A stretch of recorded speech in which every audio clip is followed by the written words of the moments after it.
Believe that. They didn't want your taxpayer money, so they want to give it back. Bankers are now claiming that they were actually forced to take bailout funds, and now at least one is begging to give the money back, with interest even, but says that the Obama team won't take it.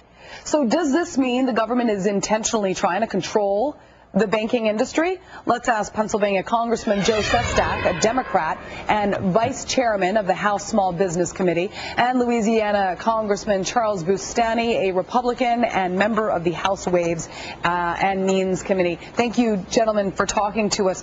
Congressman Sestak, you know, some of the big lenders say that they want to give the TARP money back, but they're not allowed. Why is that? You know, I've heard these rumors, but I yet to see it substantiated. For example, just the other day, 4 banks, Signature, Old National, returned the money.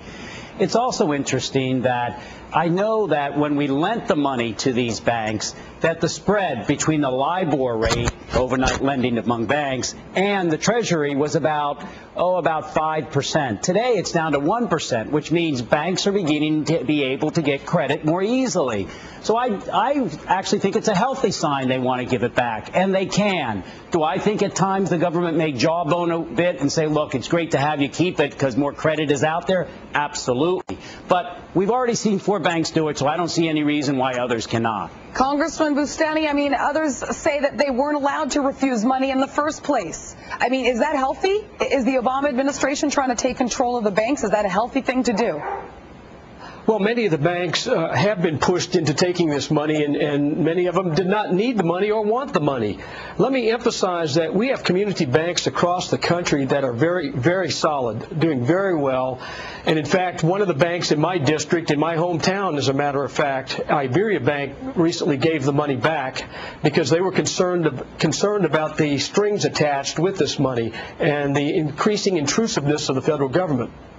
Well, yeah, but I mean, intrusiveness of the federal government doesn't seem to stop. I mean, every single day we learn about how either the president or Congress are going to take control of something. I mean, last weekend we learned that it was actually the White House that forced GM CEO to step down. What's next? Todd H. on Twitter writes to me, the whole GM thing may make little banks think twice before getting involved. If they get into trouble, then the government takes over. Congressman Sestak, I mean, that is true. Yes, you know, Julie, it's interesting. It's now been almost 5 or 6 months since President Bush gave most of these banks, or allegedly forced it upon them, since President Obama's only been around for a few weeks.